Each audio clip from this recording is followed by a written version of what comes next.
Hola, mi nombre es Rodrigo Cordero, ahumada por mi mamá.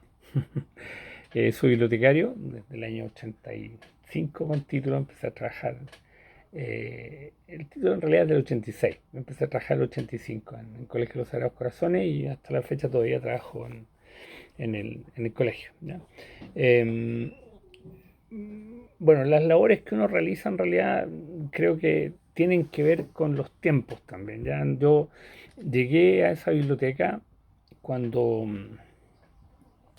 y esto de hecho, pensando un poco en la pregunta 2, llegué a la biblioteca cuando esta biblioteca tenía un muro destruido, producto del terremoto del 85. ¿Ya? Entonces, mi señora, Elisa Jiménez, que también es bibliotecaria, le ofrecieron la pega. ¿Ya? Y nosotros habíamos encargado una hija. Entonces a la Elisa había empezado a trabajar y le iba a agarrar el postnatal, después el prenatal, el postnatal. Entonces me dijeron que por qué no me quedaba yo a cargo de la biblioteca unos meses y bueno, me quedé unos meses, me quedé 84 años. ¿Ya? Entonces, respecto al funcionamiento, en esa biblioteca, que era una biblioteca maravillosa, la biblioteca es preciosa, no tengo foto, pero después puedo enviarle una foto, la biblioteca es preciosa, muy cálida, ¿no? En realidad uno entra y entra a un mundo distinto, es como una pequeña ventana. Era una biblioteca que durante muchos años fue la biblioteca de los sacerdotes, no fue una biblioteca de los alumnos. Eh, Y entonces, el funcionamiento en un principio tiene que ver, esa biblioteca lo que había que hacer era hacer un expurgo inmenso, inmenso. Tenía 15.000 ejemplares, 20.000 ejemplares de libros, de los cuales prácticamente el 50% no servía. Eran bestsellers del año 50, 40, del año 30, algunos en inglés, en alemán, en francés. Muchas obras que no representaban para los alumnos de aquel momento ningún beneficio. De hecho, yo empecé a trabajar y la biblioteca tenía 5 años trabajando y había libros que nunca los habían pedido. Entonces, esa fue una primera pega, fue de expurgo, que es algo que se hace mucho en biblioteca, ¿no? Es un expurgo inmenso, lo hicimos, y luego empezamos a poblar esta ciudad, que es la biblioteca, con libros conforme a los requerimientos más nuevos, ¿ya?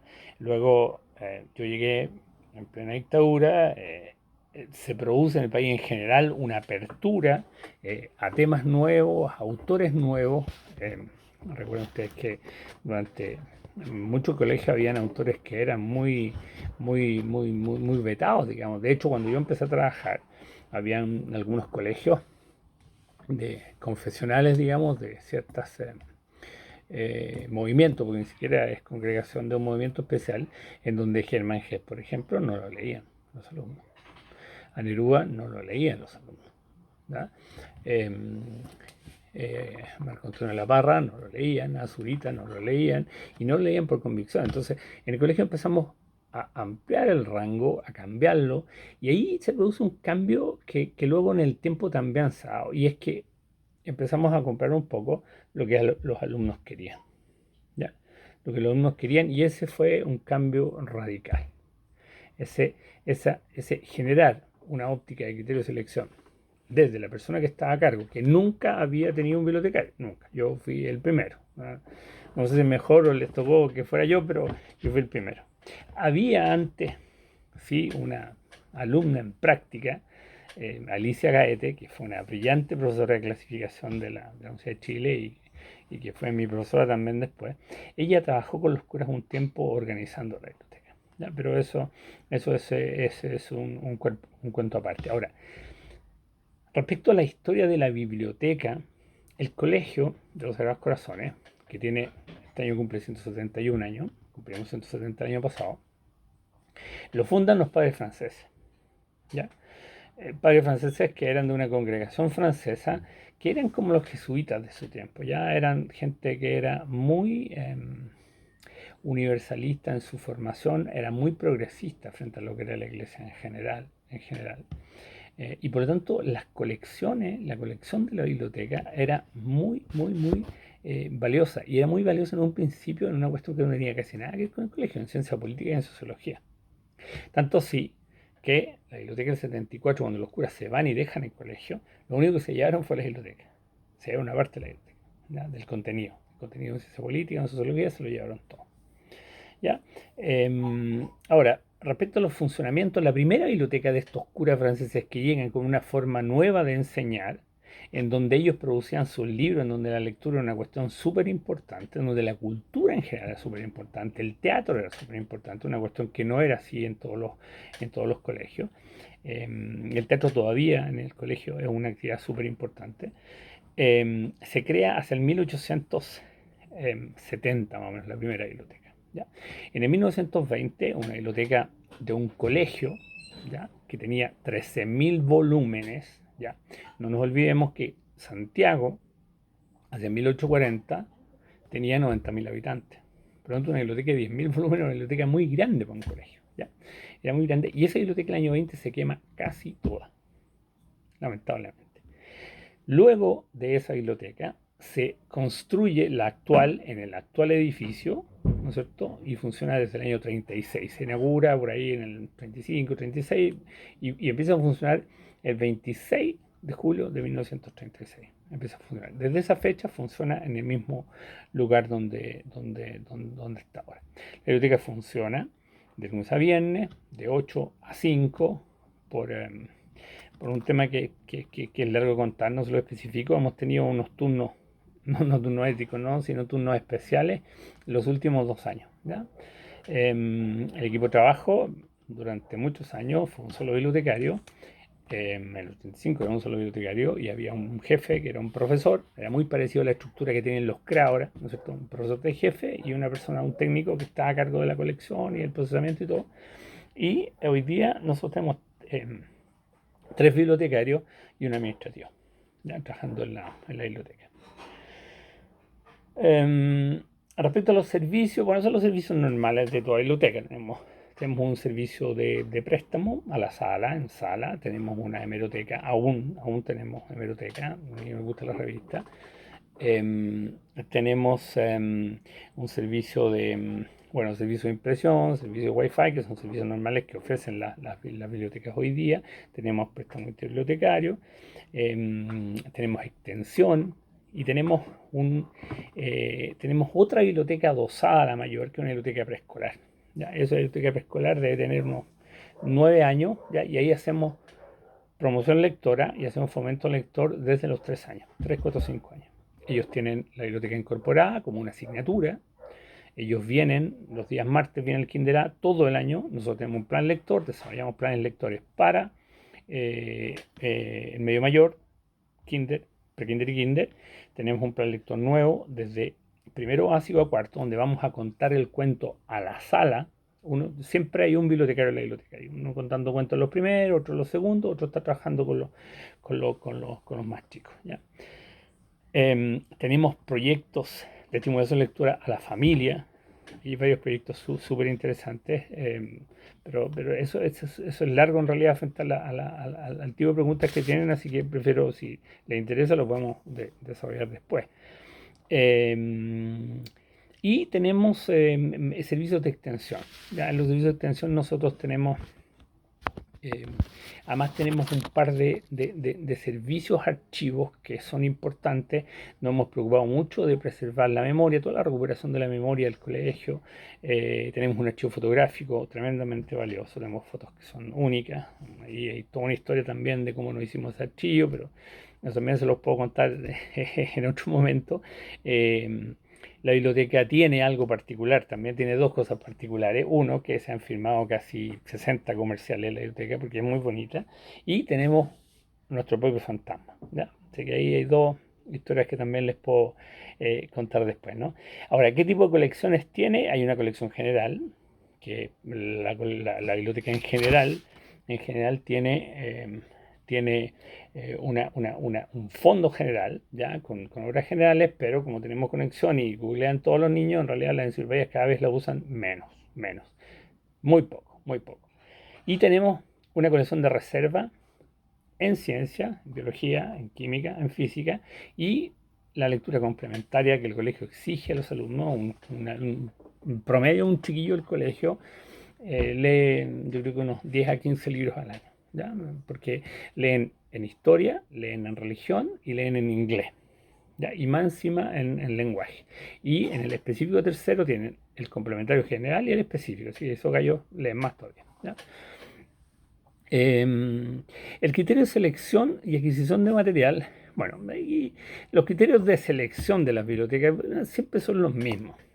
Compra, donación, canje, son los medios de adquisición, ¿ya? Y dentro de la compra nosotros tenemos al menos tres criterios, claro. Uno, la lectura complementaria, que es con la que nos ponemos de acuerdo con los profesores y es la que exigen para el año, eso es un criterio. El segundo es lo que los bibliotecarios sienten que falta en la biblioteca, son libros nuevos, bestsellers, alguna tendencia que está apareciendo.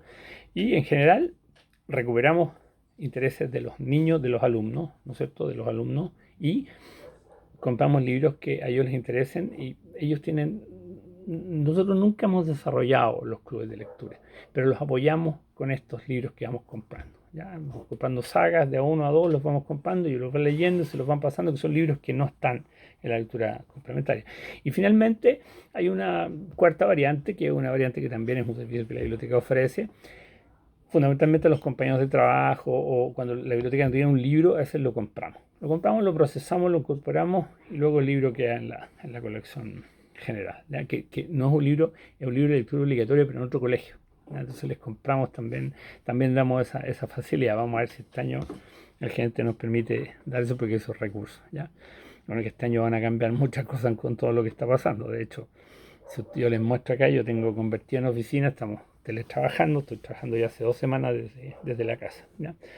En los, ¿Qué material no libro posee la biblioteca? Bueno, eh, son los típicos del CRA, mapas, cuerpos abstractos, figuras geométricas. El colegio implementó el método Singapur, por lo tanto hay muchas figuras geométricas de plástico de distintos tipos que nosotros también administramos, están procesadas, están incorporadas dentro de la colección. Representaciones terrestres, representaciones de relieve, instrumentos musicales, juegos didácticos.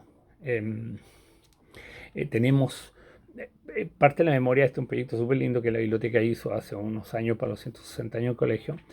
Recuperamos como 100 tips del colegio, ¿ya? Por ejemplo, ustedes saben que Antoine de Saint-Exupéry estuvo en el colegio nuestro.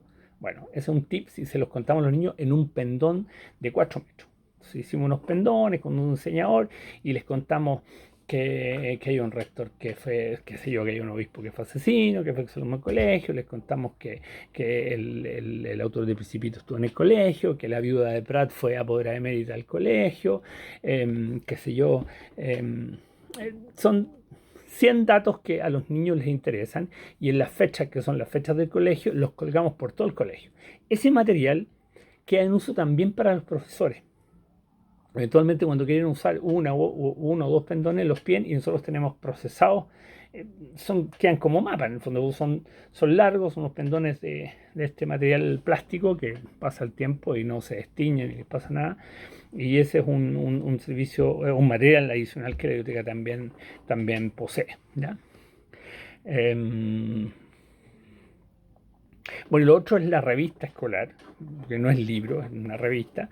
El colegio tiene la revista escolar más antigua de Hispanoamérica, desde 1900. Se crea en 1875, ya desaparece unos tiempos, se hacen en 1906. Desaparece porque se burlaban del rector, el rector se enojó, el autor de todas las bromas era un escritor chileno muy satírico que se llama Genaro Prieto, el autor del Socio, entre otros, ¿ya? Y él hacía caricatura, hizo una caricatura del padre rector llegando al infierno. Entonces al padre no le gustó, consideró que era una ofensa y los censuraron, ¿no? Censura brutal, se agarraron los pasquines y se quemaron, ¿ya? Fíjense que nosotros tiempo después encontramos en la Biblioteca Nacional uno de los ejemplares archivado en microficha con unos textos anarcosindicalistas. Era una locura donde estaban metidos, pero lo encontramos, en todo caso fue simple y pura serendipia, es decir, un hallazgo por error. Ya andábamos buscando otra cosa y lo encontramos y los tenemos, los hemos recuperado, los publicamos también. Y esta revista escolar, el comité editorial está en la biblioteca también. O sea, un miembro de la biblioteca participa en el comité editorial de esta revista que esperamos se sigue haciendo, ¿ya? ¿Cuáles son las estrategias que usa la biblioteca para incentivar el uso de la misma? Básicamente publicidad.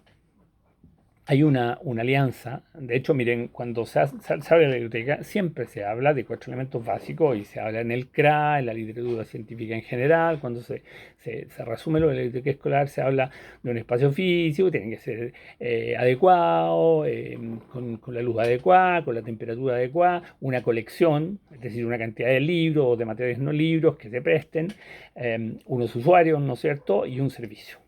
¿Ya? Y un servicio. Dentro de los servicios está la prestación que el bibliotecario, la persona encargada hace, ¿no? Pero hay un quinto elemento, y ese quinto elemento es la armonía que logra establecer la persona que está a cargo de la biblioteca con el equipo docente. O sea, yo que tengo 35 años, me podría caer la raja, saber que domino todo, pero si no logro tener sintonía con los profes nuevos que van llegando, no van a tener sintonía conmigo. Y si no tienen sintonía con nosotros, van a pedir libros que nos va a costar comprar, que no están en el mercado, que nos pasa. Que nos pasa, sobre todo ahora con las licitaciones, nos pasa todos los años. Entonces, el quinto elemento respecto a cuáles son las estrategias es mantener una muy buena relación fundamentalmente con el departamento de lenguaje. ¿Por qué? Porque las bibliotecas escolares en general, no conozco alguna que sea la excepción, el 70% del material tiene que ver con lenguaje, ¿ya? Con literatura. Ya. Según la experiencia, opinión, considerando las nuevas tecnologías y formatos que existen por la lectura e investigación, ¿cuáles son los desafíos que enfrenta la biblioteca, específicamente como biblioteca escolar y los profesionales de la información, cómo se mantienen vigentes? Bueno, mira, nosotros eh, somos 3 personas de edades distintas. Uno de los bibliotecarios es más, una bibliotecaria más joven, y yo creo que en esto, fíjate que existe yo creo que los bibliotecarios particularmente, a diferencia de otros profesionales, el tema de la tecnología, como siempre la hemos utilizado, como siempre hemos estado encima, buscando, googleando. De hecho, los bibliotecarios usábamos, yo hice una práctica y traje otro tiempo en la ENAP, por ahí por el 84, 83, sí. Y sucede que ellos ya tenían conexión en línea. Tenían unas conexiones donde se hacían búsquedas, eran lentísimas, pero era una novedad para el resto del mundo, pero para los bibliotecarios ya lo usábamos. Entonces, esto de la tecnología no nos golpea tanto. Ahora, lo que sí hemos empezado a ver, y sobre todo ahora, incluso ahora que estamos en cuarentena, que no podemos prestar los libros, que las clases están suspendidas, que vuelve a retomar mucho énfasis, sobre todo a través de las discusiones que se han dado por la Biblioteca Digital Pública, eh, de tener una opción digital para los usuarios. Ahora, esa opción en cierto sentido ya está, porque nosotros, por ejemplo, cuando no conseguimos un libro, y esto espero que no esté infringiendo la ley, no sé cuál es el alcance de esta entrevista que hagamos, pero nosotros conseguimos los PDF y se los mandamos a los alumnos que los necesitan. El tema, fíjense que es más que el medio, es la lectura en sí. Los chiquillos, esta generación lee más que nunca, pero le da lata leer el libro. Pero cuando los libros son entretenidos, los leen. Ahora ahí, la forma de controlar los libros, la forma de leer, debieran hacer lectura grupal, debiera haber lectura en los cursos, debieran agarrar un libro y preocuparse no de tantos libros, sino de qué tanto podemos profundizar en un libro y hacer lectura colectiva.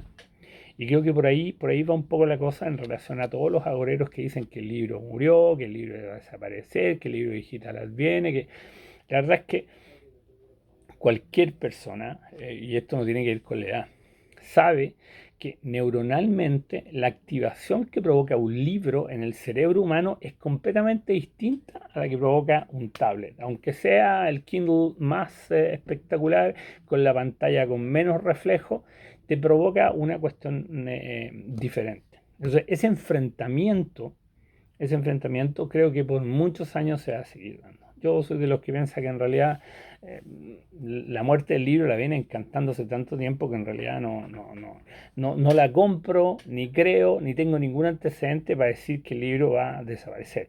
Quizá se aumente un poco el uso de un formato distinto, pero el libro como libro, de hecho, está lejos de desaparecer. De hecho, curiosamente ahora, a raíz de estar leyendo ayer, fíjense que como el ocio se rellena, y, bueno, estaba leyendo, era una estadística de Europa en todo caso, pero bueno, alguna vez copiamos también lo bueno, ¿no? Está leyendo mucho más la gente, están volviendo a leer libros que habían leído, ¿ya? Partiendo por La peste de Albert Camus, que es un libro que se había dejado, según Vargas Llosa es un libro mediocre, pero según Vargas Llosa no más, porque según el resto de las personas es un libro fantástico para entender lo que significa, o los efectos psicosociales que tiene, ¿no es cierto?, una pandemia en una sociedad determinada, que es más actual que lo que estamos viviendo nosotros ahora, ¿no? Ahora, desde tu experiencia, ¿cuál es el aporte y habilidades que aporta el bibliotecólogo en relación con los profesionales formados en otras áreas que hoy día ocupan cargos de diferentes tipos de biblioteca, como por ejemplo muchos de los profesores a cargo de las bibliotecas escolares? Mira, la verdad es que no existe, o sea, tú de repente si tienes a un enfermero súper estrenado, hay cuestiones que el enfermero con la experiencia va a dominar. Y hay ciertas enfermedades que podría incluso decir, yo creo que esto es lo que tiene y le va a chuntar. Pero la diferencia entre el bibliotecólogo es la visión general, ¿ya? Es la visión general.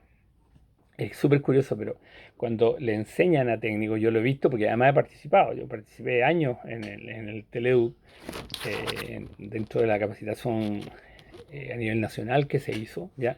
Que ahí hay una cuestión que es súper loca porque fíjense ustedes que había muchos reparos y pataleos por parte del colegio de bibliotecarios para esta idea de formar personas que no eran bibliotecarios, qué sé yo. Bueno, fíjense ustedes que cuando Gabriela Mistral estaba en Chile, a Gabriela Mistral le objetaban el que no tenía título de profesora.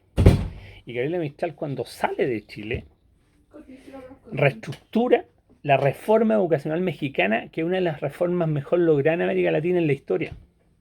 Y no era profesora. Entonces, ¿qué quiero decir con eso? Que hay algunas cuestiones que también el tema de la vocación es súper importante y es más importante que la acreditación académica en algunas áreas. Por ejemplo, en el buen trato con las personas. Hay bibliotecarios que están perfectamente formados, yo los conozco, y que tienen magíster y tienen otros títulos y todo, pero su interrelación con las personas es tan nefasta que en realidad se pierde mucho de esto que a ustedes les interesaba y era este tema de cómo hacer funcionar bien las cosas. Porque en definitiva, la biblioteca es una creación humana de servicio para otros seres humanos. Entonces, la interrelación es súper importante. Es importante la clasificación, importante la catalogación, importante el uso de un software que sea amigable, importante tener un catálogo en línea, tremendo. Pero si tu relación no es la adecuada, nada de eso sirve. Nada. Entonces, yo respecto a las habilidades, creo que una de las habilidades, bueno, lo que le acabo de decir es que tiene que tener un muy buen trato. Ahora, fíjese que el tema de la organización, en la Biblioteca de Santiago, cuando se armó la Biblioteca de Santiago, se establecieron criterios al principio, los bibliotecarios opinaban y no, que tiene que ser conforme a Dewey, y ordenaron la biblioteca. La ordenaron conforme a criterios bibliotecológicos indiscutibles. Ya pongo a andar, las estanterías tuvieron que cambiarlas todas, porque la gente buscaba autores. Y una vez que leía Parra, quería leer a Neruda. Y después quería leer, qué sé yo, a Octavio Paz, porque eran poemas, uno hablaba del otro. Entonces, finalmente ordenaron, no por literatura, sino por autores. Entonces, ¿qué quiero decir con eso? Que muchas veces las colecciones también hay que considerar a quienes tú vas a servir. Si una biblioteca para tercera edad, complejizar mucho la organización no tiene ningún sentido. Y en el caso de los niños pasa lo mismo. Fíjense que la biblioteca pequeña que tenemos nosotros, usamos Dewey, pero con colores. O sea, el amarillo para ellos, pero saben que ahí están los libros de los pintores y del blanco están los libros de los dinosaurios. Ellos no saben que es el 900, que les tenemos los números, acuérdense que estos locos son analfabetos, no saben leer ni escribir, pero hay una relación también visual. Y en eso creo que hay habilidades que no, ¿cómo te lo digo? No te enseñan en la universidad y que son súper importantes. La empatía en general y todas las habilidades blandas. ¿Mm?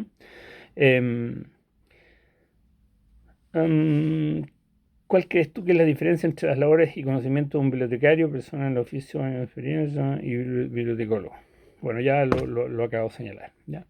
Em, bueno, eso sería, si hay algo que no les quede claro, em, me gustaría saber si para qué es la entrevista, porque ahí me lo pidió una colega hoy día, la Carolina Leighton, y yo la hice. Ya espero que sirva y si no sirve me dicen y si hay que profundizar alguna de las 9 preguntas que tienen acá, yo no tengo ningún problema. Estoy en la casa todo el día, hace 2 semanas y espero seguir unas 3 semanas más. Ya, porque estén muy bien. Chaito.